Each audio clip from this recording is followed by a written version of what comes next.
स्वागत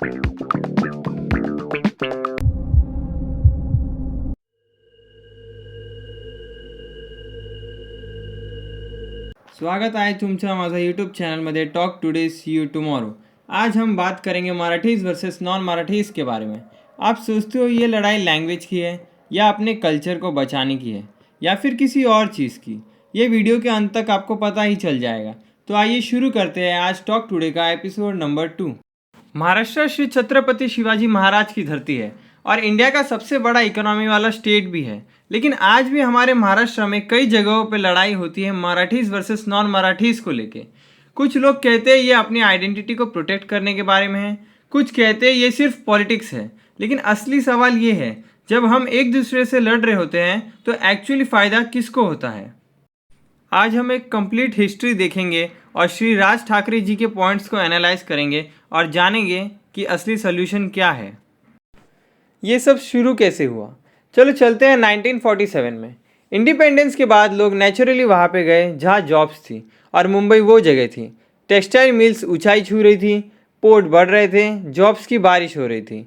1951 से 1961 के बीच मुंबई की पॉपुलेशन ऑलमोस्ट डबल हो गई। लोग आए गुजरात से, साउथ इंडिया से, नॉर्थ इंडिया से और हर जगह से।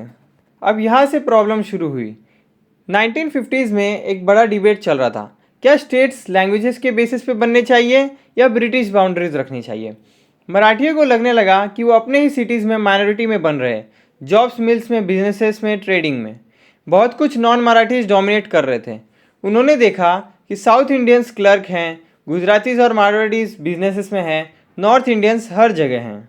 1960 में सालों के प्रोटेस्ट और वायलेंस के बाद बॉम्बे स्टेट स्प्लिट हो गया महाराष्ट्र और गुजरात में, और मुंबई बन गई महाराष्ट्र की कैपिटल।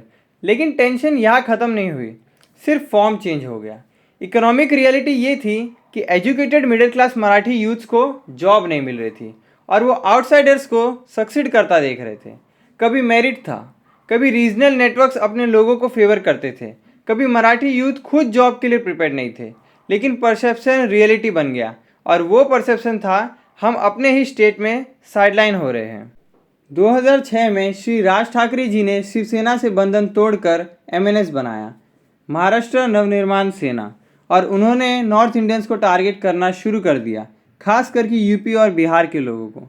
उनकी आवाज़ थी, ये बहुत बड़ी नंबर्स में आ रहे हैं, यहाँ पे स्लम्स बना रहे हैं, ये हमारे मराठी कल्चर की रिस्पेक्ट नहीं करते और ये जॉब्स ले रहे हैं। 2008 से 2010 के बीच नॉर्थ इंडियंस पे अटैक हुए थे, बिजनेसेस बंद करवाए गए, रेलवे स्टेशन पे वायलेंस।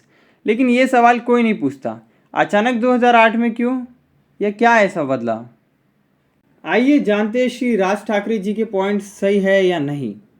पहला पॉइंट, उनका क्लेम ये है कि जब अनएम्प्लॉयमेंट हाई है तो लोकल्स को प्रेफरेंस मिलनी चाहिए। लेकिन सच्चाई ये है कि इंडिया में कॉन्स्टिट्यूशनल फ्रीडम है, आप ओरिजिन के बेसिस पे डिस्क्रिमिनेट नहीं कर सकते लीगली। प्लस ज़्यादातर लोकल जॉब्स या तो उतनी नंबर्स में एग्जिस्ट नहीं करती जितनी लोकल्स चाहते हैं, या फिर लोकल्स वो जॉब करना ही नहीं चाहते। जैसे कि कंस्ट्रक्शन का काम, टैक्सी चलाना, मैनुअल लेबर, ये चुराई नहीं जा रही है, ये वो जॉब्स है जो एजुकेटेड मराठी यूथ करना ही नहीं चाहते। दूसरा पॉइंट है, उनका क्लेम ये है कि अगर महाराष्ट्र में रहते हो तो मराठी सीखो, लोकल कल्चर की रिस्पेक्ट करो। रियलिटी ये है कि ये सही बात है, लोकल लैंग्वेज सीखना रिस्पेक्ट शो करता है और हमें सीखनी भी चाहिए। लेकिन किसी से ज़बरदस्ती बुलवाना, ये लाइन क्रॉस करना है। प्लस मुंबई इंडिया की फाइनेंशियल कैपिटल इसलिए है क्योंकि यहाँ पे कई देशों और राज्यों से लोग एक साथ काम करते हैं, इसकी डाइवर्सिटी इसकी स्ट्रेंथ है। तीसरा पॉइंट, उनका क्लेम ये है कि माइग्रेशन महाराष्ट्र का कैरेक्टर बदल रहा है। बट सच्चाई ये है कि माइग्रेशन हमेशा से होता है, ये अर्बनाइजेशन का पार्ट है। रैपिड माइग्रेशन इंफ्रास्ट्रक्चर और रिसोर्सेज पे प्रेशर डालता है, लेकिन सोल्यूशंस माइग्रेशन रोकना नहीं है, better planning, better infrastructure, better system है। तो क्या श्री राज ठाकरे जी सही हैं? सही में जवाब दूँ तो उन्होंने कुछ वैलिड कंसर्न्स रेज किए हैं। अपनी भाषा के लिए आवाज़ उठाना, लोकल एम्प्लॉयमेंट और कल्चरल प्रिजर्वेशन की बात करना, और ये सब बात भी सही है, लेकिन उनके मेथड्स बिल्कुल गलत हैं। सच्चाई जो कोई नहीं बताता। एक्चुअल फैक्ट्स देखें तो महाराष्ट्र में ज़्यादातर फॉर्मल सेक्टर जॉब्स के लिए स्किल्स, एजुकेशन, सर्टिफिकेशन चाहिए, सिर्फ लैंग्वेज से हायरिंग नहीं होती। इनफॉर्मल सेक्टर जहाँ ज़्यादा माइग्रेशन होता है वहाँ लोकल्स अक्सर कम्पीट ही नहीं कर पाते। इसलिए नहीं कि वो कर नहीं सकते, बल्कि इसलिए कि करना ही नहीं चाहते। ये टफ और लो पेइंग जॉब्स है। असली जॉब क्राइसिस ये नहीं है कि आउटसाइडर्स जॉब्स ले रहे हैं। असली क्राइसिस ये है कि ओवरऑल क्वालिटी जॉब्स की कमी है, पुअर एजुकेशन है, स्किल डेवलपमेंट की कमी है। लेकिन ये सब सॉल्व करना मुश्किल है और आउटसाइडर्स को ब्लेम करना ईजी है। अब हम इसका सोल्यूशन जानते हैं।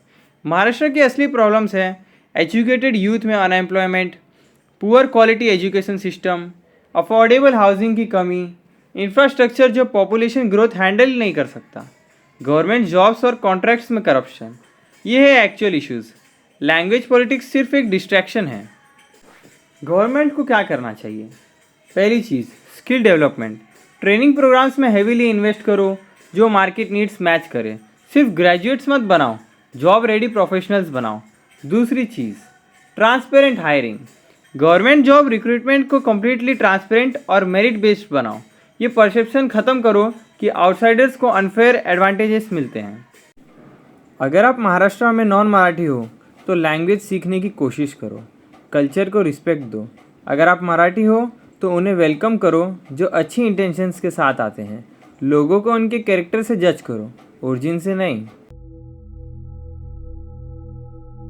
मी माझा मराठी बहिणी आणि भावांना काहीतरी सांगू इच्छितो की आपली भाषा सुंदर आहे, आपली परंपरा उत्कृष्ट आहे आणि आपला इतिहास शुद्ध खूप भव्य आहे।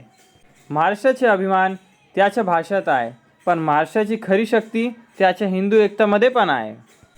महाराष्ट्रामध्ये राहणं हे भीक नाही, तो आमचा हक आहे।